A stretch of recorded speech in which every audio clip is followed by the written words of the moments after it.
Hello everyone, आज के इस वीडियो में हम ग्रामर सेक्शन की जो सीरीज स्टार्ट किए हुए हैं हरियाणा टेट और एमपी टेट वाले बच्चों के लिए उसकी सेकंड क्लास को कवर करेंगे। और इस क्लास में एक बार फिर हमारे पास करीब 15 क्वेश्चंस होंगे और उनको बहुत ही अच्छे तरीके से मैं एक्सप्लेन करूंगा। पूरी क्लास को आखिर तक देखिएगा और फिर आपको कुछ ग्रामर के अच्छे क्वेश्चन सीखने को मिलेंगे और देखने को मिलेंगे। तो चलिए इस क्लास को स्टार्ट करते हैं। सबसे पहला क्वेश्चन है हमारे पास 8 डैश सिंस मॉर्निंग। इसमें टेंस का क्वेश्चन है, आपको सही टेंस भरना है। सबसे पहले आपको ये समझना है कि ये जो इट होता है ये सिंगुलर होता है। अगर ये सिंगुलर होता है तो आपके पास ये हैव वाला ऑप्शन खत्म हो जाएगा। बहुत आसान तरीका है, डायरेक्ट मैं आंसर बता दूंगा, लेकिन आपको कुछ चीजें भी इसके साथ बताता चलूंगा।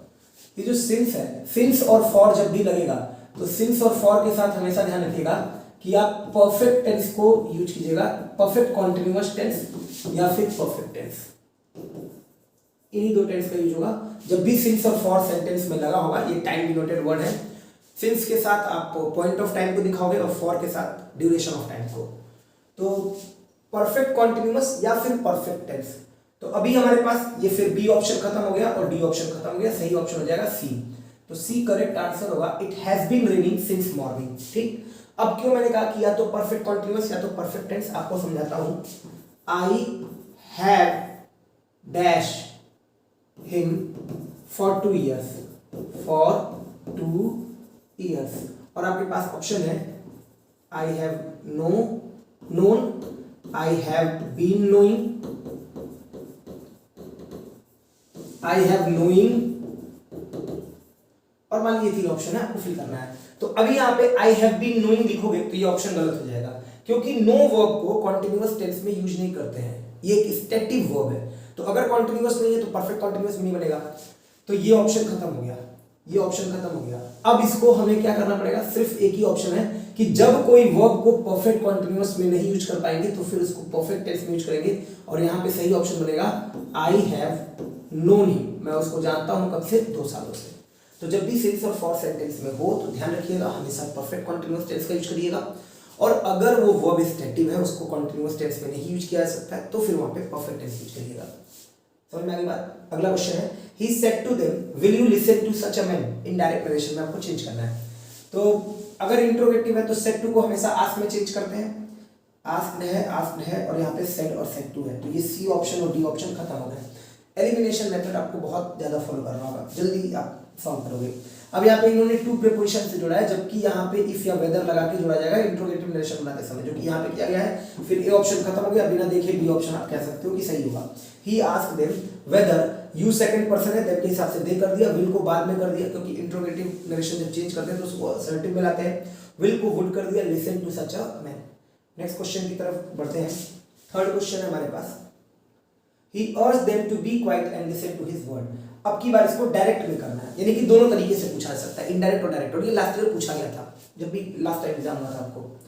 तो he urged them to be quiet and listen to his word, इसको डायरेक्ट में ले जाना है। हमें पता है अगर टू से जोड़ा जा रहा है तो ये इंपरेटिव जो सेंटेंसेस होते हैं उनको नरेशन में चेंज करते समय टू के साथ जोड़ दिया जाता है। अब अगर यहाँ देखो तो ये दैट के साथ लगा हुआ है, ये ऑप्शन नहीं बन सकता है। ये इंट्रोगेटिव है, ये नहीं बन सकता है। इफ या वेदर होना चाहिए था। ये असर्टिव है तो फिर ये भी नहीं बन सकता है, क्योंकि असर्टिव है तो ये दैट से जुड़ा होना चाहिए था। यानी कि एक ही ऑप्शन बनता है, D option. He said be quiet and listen to my words. तो ही अर्ज देम, किसी ने किसी से कहा होगा। अगर आपके पास यहाँ पे ऑप्शन नहीं दिया है किससे कहा है, तो अपने हिसाब से आप ऑब्जेक्ट यूज कर सकते हो। उसने उनसे रिक्वेस्ट किया, अर्ज किया to be quiet and listen to my को ही के हिसाब से हिज कर दिया, हिज वर्ड्स हो गया। ठीक। फोर्थ क्वेश्चन है the captive was bound to a tree. जो कैप्टिव था उसको पेड़ से बांधा गया था। इसको एक्टिव वॉइस में ले जाना है। अब यहाँ पे देखो किसने बांधा ये नहीं बताया गया। द कैप्टिव वाज बाउंड, इसको बताने के लिए मैं बताता हूं। He was cot, he was cot. अगर ये सेंटेंस लिखा हो ही वाज कॉट और आपसे कहा जाए इसको एक्टिव में ले जाइए, तो ही वॉज कॉट को जब एक्टिव में ले जाओगे तो यहाँ दिया नहीं गया है किसके द्वारा पकड़ा गया है, तो फिर वहां पे somebody या someone का यूज करके लगा सकते हो। someone catch him, someone caught him या somebody caught him। तो ऐसे बनाओगे तब बनेगा he was caught। उसी तरह से यहाँ पे नहीं दिया गया है तो उसको चेंज करते समय एक्टिव में अगर ध्यान दो तो ये तो was bound पैसिव का पैसिव नहीं है, ये ऑप्शन खत्म हो जाएगा। was bound पैसिव का पैसिव ये खत्म हो जाएगा। हमें इसको चेंज करना है एक्टिव में। बाउंड मतलब होता है बांधना, तो इस हिसाब से पास्ट में बाइंड बाउंड बाउंड होता है। तो someone bound, someone bound, but यहाँ पे दिया द कैप्टिव और यहाँ पे है someone bound the tree। हमें बताया गया है the captive was bound, captive को बांध लिया गया था। तो इसका मतलब someone bound the captive to a tree, किसी ने पेड़ से कैप्टिव जो भी वो पर्सन था उसको बांध दिया था। सी ऑप्शन हो जाएगा, डी ऑप्शन नहीं बन पाएगा क्योंकि यहाँ पे जो मीनिंग है वो बिल्कुल चेंज हो जा रही है। Someone bound the tree to a captive, meaning एकदम खराब हो गई, गलत हो गई। नेक्स्ट क्वेश्चन है despite the slump in crimes, मतलब जो क्राइम है उसमें बहुत ज्यादा गिरावट आई है। स्लम्स मतलब एकदम से भारी गिरावट। The superintendent has been dash, अब ये देखा जाए तो ये एक फ्रेज है जो यूज किया जाता है, run somebody of their fit. Run somebody off his fit का मतलब हो जाएगा किसी को लगातार बिजी रखना, किसी को लगातार दौड़ाना, किसी को लगातार एक्टिव रखना। तो क्राइम में तो गिरावट आ गई है, फिर भी सुपरिंटेंडेंट मान नहीं रहा है, वो सर्जेंट को लगातार जो है बिजी रखे हुए है, काम पे रखे हुए, एक्टिव किए हुए हैं। तो बी ऑप्शन ये तभी कर पाओगे जब आपको ये फ्रेज पता होगा, run somebody off his feet. तो running the sergeant off her feet, B option बन पाएगा, इसमें कोई और ऑप्शन पे बात करने लायक नहीं है। The patient dash before the doctor came, again ये टेंस का क्वेश्चन है और बहुत अच्छा क्वेश्चन है, बहुत बार पूछा जाता है, ये अलग अलग तरीके से पूछा जाता है, आपको समझाता हूँ। The patient dash before the doctor केम। अच्छा एक दो बातें और बताता हूँ, ये सब पूछा जा सकता है। बिफोर का पार्ट ऑफ स्पीच अगर पूछ दिया जाए आपसे तो समझिएगा कि बिफोर कंजंक्शन है। बिफोर क्या है? कंजंक्शन है, क्योंकि ये क्लॉज जोड़ रहा है, एक क्लॉज यहाँ पे है, एक क्लॉज यहाँ पे है, और ये एक सबऑर्डिनेट कंजंक्शन है। इसी पेपर में पूछा गया था एक क्वेश्चन आपसे इसी तरह का, कि अभी आपको दिखाऊंगा, नाउन क्लॉज आपको फिल करना है, मैंने ये क्वेश्चन रखा हुआ है। The patient dash before the doctor came, doctor के आने से पहले पेशेंट मर चुका था। तो पास्ट में जब भी दो घटनाएं होंगी, देखिए ये प्रेजेंट है अभी, और पास्ट में जब भी दो घटनाएं होंगी, अगर पास्ट में कोई एक घटना है तो हमेशा पास्ट इंडेफिनिट होगा। कभी भी पास्ट में कोई एक घटना हो, सिंगल एक्टिविटी है तो वो पास्ट इंडेफिनिट होगा। लेकिन अगर दो घटनाएं हो रही हैं और उन दोनों का एक साथ कंपेयर कर दिया जाए तो कोई पहले होगा और कोई उससे भी पहले हो गया होगा, तो जो उससे भी पहले हुआ होगा वो पास्ट ऑफ द पास्ट यानी कि पास्ट परफेक्ट हो जाएगा। मेरी बात को समझिएगा, मैं कह रहा हूं कि पास्ट में अगर दो घटनाएं हुई हैं तो जो घटना पास्ट में हुई है वो पास्ट इंडेफिनिट, और उसके भी पहले अगर कंपेयर किया जा रहा है दो घटनाओं को तो जो उसके पहले हुआ वो पास्ट ऑफ द पास्ट हो गया, पास्ट परफेक्ट हो गया। डॉक्टर पास्ट में आया था और उसके पहले मरीज मर चुका था, तो इसलिए यहाँ पे बनेगा the patient had died. The patient had died सही ऑप्शन डी हो पाएगा, सी बी और ए ऑप्शन नहीं हो पाएंगे। आई होप कि आप समझ गए। और ये पास्ट इंडेफिनिट टेंस है और ये पास्ट परफेक्ट टेंस है। कई बार समझने के लिए लोग ये कह देते हैं कि बिफोर है तो बिफोर के पहले परफेक्ट लगाइए, अगर यहाँ आफ्टर लिखा है तो आफ्टर के बाद पास्ट परफेक्ट लगाइए और आफ्टर के पहले पास्ट इंडेफिनिट लगाइए। बट अगर आप ये बात समझ जाओगे कि जब भी पास्ट में दो घटनाओं को कंपेयर किया जाएगा, दो घटनाएं एक साथ होंगी, तो जो घटना पहले हुई होगी वो पास्ट परफेक्ट, जो बाद में होगी वो पास्ट इंडेफिनिट, और इन दोनों घटनाओं को रिपोर्ट किया जा रहा होगा हमेशा प्रेजेंट में। ठीक है, नेक्स्ट क्वेश्चन देखिए, which one of the following phrasal verb means delay. आपके पास है कि इनमें से कौन से फ्रेजल वर्ब का मतलब डिले है, ये भी क्वेश्चन पूछा गया है। पुट ऑन है, पुट अप विथ है, पुट ऑफ है और पुट असाइड है। फ्रेजल वर्ब्स क्या होते हैं? जब भी कभी किसी वर्ब के साथ कोई प्रीपोजिशन और या कई बार प्रीपोजिशन एडवर्ब लगाकर उस वर्ब की मीनिंग को पूरी तरह से चेंज कर दिया जाता है तो वो वर्ब ना होकर फ्रेजल वर्ब कहा जाता है। पुट ऑन का मतलब होता है कपड़े पहनना, एक तरह से टू वियर, कपड़े पहनना। ठीक। पुट अप विथ का मतलब होता है बर्दाश्त करना, टू टॉलरेट। अब मैं इस चीज को और बर्दाश्त नहीं कर सकता, I can't put up with this more, अब इससे और ज्यादा बर्दाश्त नहीं कर सकता। पुट ऑफ का मतलब होता है पोस्टपोन यानी कि डिले करना, तो सही ऑप्शन बनेगा सी ऑप्शन। और पुट असाइड का मतलब होता है नेग्लेक्ट करना, उस चीज को किनारे करना। ब्रश असाइड भी एक बहुत अच्छा फ्रेजल वर्ब होता है, इसको भी ध्यान रखिएगा। ब्रश असाइड थोड़ा सा किनारे करना या कम करना, तो पुट असाइड का मतलब एक तरफ करना, एक किनारे करना। देखिए जो मैं कह रहा था कि नाउन क्लॉज आपको फिल करने के लिए आया हुआ है, तो ये चीजें भी समझनी होगी।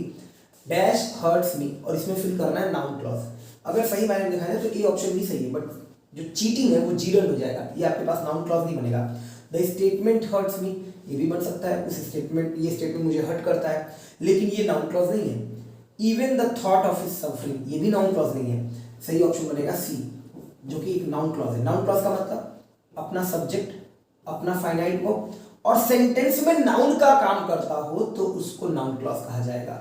जो भी बात यहाँ पे लिखी जाएगी वो इस सेंटेंस का सब्जेक्ट होगा, इस सेंटेंस का क्या होगा? सब्जेक्ट होगा। अगर मैंने कहा चीटिंग हर्ट्स मी तो चीटिंग सब्जेक्ट बन जाएगा। हमने योर बिहेवियर हर्ट्स मी, तुम्हारा व्यवहार मुझे हर्ट करता है, तो वो सब्जेक्ट हो जाएगा। उसकी जगह पे पूरी एक क्लॉज लिख दी तो यही नाउन क्लॉज बन गई, तो यहाँ पे ये ऑप्शन सही हो जाएगा। नेक्स्ट क्वेश्चन है dash hour at dash house is enough to give you an impression about the family that lives there. अब यहाँ पे आर्टिकल का यूज करना है। आपको थोड़ा सा समझाता हूँ। जो आर्टिकल्स होते हैं वो दो तरह के होते हैं, एक होते हैं डेफिनिट और एक होते हैं इनडेफिनिट। डेफिनिट में आता है आर्टिकल द और इनडेफिनिट में दो आते हैं, आर्टिकल ए और आर्टिकल एन। जो डेफिनिट आर्टिकल है, आप चाहे सिंगुलर नाउन हो, चाहे प्लूरल नाउन हो और चाहे अनकाउंटेबल नाउन हो, सिंगुलर काउंटेबल प्लूरल काउंटेबल सबके लिए। लेकिन इनडेफिनिट आर्टिकल है, इसका प्रयोग केवल और केवल सिंगुलर काउंटेबल नाउन के लिए किया जाता है। समझा गया एक बात। इसके अलावा ए का प्रयोग हिंदी अक्षर क से ग का जब साउंड हो तो उसके लिए कीजिए, और एन का प्रयोग हिंदी अक्षर अ से अ का साउंड हो तब उसके लिए कीजिए। ये एक चीज ध्यान रखिएगा। अब आवर एच साइलेंट होता है, आवर इसकी प्रोनाउंसिएशन होती है आवर, तो उस हिसाब से एक ही ऑप्शन बनेगा एन। तो ये दो ऑप्शन खत्म हो गए अपने आप, ए बनेगा ही नहीं। अब हाउस लिखा हुआ है तो उसके लिए फिर इसीलिए क्वेश्चन दिया ही गया है कि वो बच्चा परेशान हो जो भी पेपर दे रहा है और वो गलत कर जाइए। तो हाउस लिखा हुआ है तो उसके लिए फिर ए यूज करोगे तो सही ऑप्शन बनेगा C option, an hour at a house. ठीक है, एन नहीं लगेगा हाउस के पहले, क्योंकि यहाँ पे जो है प्रोनाउंसिएशन क से ग वाली आएगी तो ए लगेगा, और यहाँ पे अ से अ वाली आएगी तो एन लग जाएगा। नेक्स्ट क्वेश्चन है if it dash rain they will not come. अगर बारिश होगी तो वो नहीं आएंगे। इसको दो तरीके से बोला जा सकता है। इफ इट रेन्स, अगर बारिश होती है, they will not come, they will not come. फिर समझिए इफ क्या है। अगर आपसे पूछा जाए, इसी सेंटेंस में पूछा जाए कि आप हमें बताइए इफ क्या है, तो आप कहोगे इफ कंजंक्शन है। इफ क्या है? कंजंक्शन, और वो भी कौन सा कंजंक्शन? Subordinate conjunction. और इट रेन्स ये एक क्लॉज है, दे विल नॉट कम एक क्लॉज है। अब जो ये सेंटेंस है इसमें तो है ही नहीं, इसमें तो आपको मॉडल भरना है। इसी बात को बताने के लिए जब आपको प्रोबेबिलिटी दिखानी हो कि शायद बारिश हो सकती है और अगर बारिश हो गई तो वे लोग नहीं आएंगे, यहाँ पे अगर आपको संभावना दिखानी हो, अगर बारिश हो जाए, अगर ऐसा हो जाए तो वे लोग नहीं आएंगे, तो फिर उसके लिए आप यूज करेंगे शुड। एक मिनट, उसके लिए आप यूज करेंगे शुड। अगर ऐसा हो जाए तो डी ऑप्शन होगा, इफ इट शुड रेन। इसका मतलब अगर बारिश होगी तो वे लोग नहीं आएंगे, और इसका मतलब अगर बारिश हो गई, कोई एक संभावना दिखाई दे रही है कि अगर बारिश हो गई तो वे लोग नहीं आएंगे। दोनों लगभग एक ही तरह की बातें हैं, बस एक जगह पे आप प्रेजेंट इंडेफिनिट टेंस यूज करते हो और कई बार अगर प्रोबेबिलिटी दिखानी हो तो उसी जगह पे शुड का यूज कर सकते हो। ठीक, नेक्स्ट क्वेश्चन देखते हैं। I dash my old TV yet. Again tense का क्वेश्चन है। अब आपको समझना है, ये जो यट एडवर्ब अगर आपने लगा दिया तो यट के साथ हमेशा परफेक्ट टेंस का यूज करिएगा। तो I am selling my old TV गलत हो गया, और वो भी निगेटिव में। आई हैव नॉट सेल गलत हो गया, आई के साथ कभी हैव लग ही नहीं सकता है। आई हैव सोल्ड ये नहीं बन पाएगा क्योंकि निगेटिव दिखाना है, मैंने अभी तक अपनी टीवी नहीं बेची है, तो ये हो जाएगा second part. I have not sold my old TV yet. Yet मतलब पास्ट में कोई पॉइंट था उससे लेकर अभी तक, तो अगर ऐसा है तो फिर परफेक्ट टेंस यूज करेंगे, प्रेजेंट परफेक्ट टेंस हो जाएगा। I have not sold my TV yet, और निगेटिव में यूज किया जाता है। अब यहाँ से सिनोनिम और एंटोनिम का क्वेश्चन है। ऑब्स्क्योर का मतलब दैट इज नॉट क्लियर, जो नोन ना हो, जो धुंधला हो, जो क्लियर ना हो, इस तरह का। अब हमें सिनोनिम लिखना है, तो देखिए अपीज का मतलब होता है शांत करना, एक तरह से शांत करना। स्पेशली कोई कुछ डिमांड कर रहा था, है ना, टू काम, किसी को शांत करना। कोई डिमांड कर रहा था, उसको आपने वो चीज दे दी तो आपने उसको अपीज कर दिया। सर्वाइव कह सकते हो जब बहुत ज्यादा कोई किसी की सर्विस देने के लिए तैयार, किसी को सर्विस देने के लिए तैयार, बहुत ज्यादा उसको ओबे करने को तैयार है, तो उसका नेचर जो हो जाएगा वो सर्वाइव नेचर का हो जाएगा। सर्वाइव नेचर मतलब ऐसा नेचर जिसमें वो व्यक्ति बहुत ज्यादा किसी की आज्ञा मानने को तैयार हो, ओबे करने को तैयार हो, तो वो हो जाएगा। ऑब्वियस मतलब क्लियर हो जाएगा। हमें सिनोनिम लिखना है तो ए ऑप्शन बनेगा, कंफ्यूजिंग वाला ऑप्शन सही हो पाएगा। नेक्स्ट क्वेश्चन देखते हैं। नेक्स्ट क्वेश्चन है न्यूसेंस, और इसके लिए आपको अब क्या लिखना है? एंटोनिम लिखना है। तो न्यूसेंस का मतलब क्या होता है? न्यूसेंस का मतलब होता है समस्या या परेशानी। कोई समस्या है, परेशानी है, किसी को भी आप कह सकते हो। जैसे ये बच्चा इस क्लास में न्यूसेंस है, तो न्यूसेंस है मतलब वो परेशान करता है, बहुत ज्यादा ट्रबल क्रिएट करता है। हमें एंटोनिम लिखना है। तो देखिए डिस्पर्स का मतलब होता है चारों दिशाओं में जाना। जैसे आपने कई बार पढ़ा होगा द फॉग डिस्पर्स, है ना। जैसे ही सूर्य आया, सूर्य निकला, पूरा कोहरा जो है वो छट गया। तो डिस्पर्स मतलब चारों तरफ फैल जाना। कन्फ्रंट का मतलब होता है सामना करना। बोल्ड मतलब साहसी। एक ही ऑप्शन बनेगा, एंटोनिम लिखना था परेशानी के लिए, तो प्लेजर लिख दीजिए। इनवोग, इनवोग का मतलब होता है कोई चीज का फैशन में आना। मान लो अगर मैंने कहा green is in Vogue now, तो इसका मतलब ग्रीन कलर फिर से फैशन में आ गया है।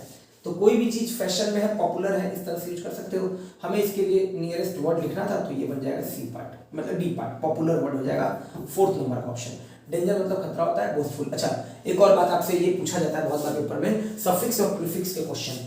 अगर किसी वर्ड के सफिक्स में FUL और OUS लगा दिया जाए तो ध्यान रखिएगा वो हमेशा एडजेक्टिव होगा, ठीक है। FUL OUS, तो बोस्टफुल, बोस्ट नाउन है, FUL लगा दिया तो बोस्टफुल। एम्बिशियस महत्वाकांक्षी, और बोस्टफुल मतलब जो बहुत शेखी बगाता हो, बहुत बड़ी बड़ी बातें करता हो, लंबी चौड़ी बातें करता हो, बोस्ट करता हो, तो बोस्टफुल। आखिरी क्वेश्चन है आज की क्लास का, टू हैमर आउट, ये फ्रेजल वर्ब है। क्या मतलब हुआ? हैमर का मतलब वैसे हथौड़ा होता है, लेकिन हैमर आउट का मतलब कोई प्लान डिस्कस करना, कोई एग्रीमेंट पे आना, कोई डिटेल तरीके से किसी डिस्कशन को लेकर कोई कंक्लूजन निकालना, तो बन जाएगा to reach an agreement. Hammer out का मतलब टू रीच एन एग्रीमेंट। तो ये क्लास थी, आशा करता हूँ कि क्लास आपको बेहतर लगी होगी। जैसा भी हो वीडियो शेयर कर दीजिएगा, जो भी आपके इस तरह के स्टूडेंट्स हों जो प्रिपरेशन कर रहे हो। बाकी ये सीरीज आगे कंटिन्यू होती रहेगी। कमेंट बॉक्स में जरूर बताइएगा कि क्लास कैसी लगी। हाँ, अगर आपको PDF चाहिए तो PDF के लिए आप टेलीग्राम ज्वाइन कर सकते हो। टेलीग्राम चैनल है TGT PGT बाय सर, तो ये टेलीग्राम चैनल है, इसको ज्वाइन कर लेना, तो यहाँ पे आपको PDF मिल जाएगी। आज के लिए इतना ही, नेक्स्ट क्लास में फिर मिलेंगे इस सीरीज को कंटिन्यू करते हुए। Thank you.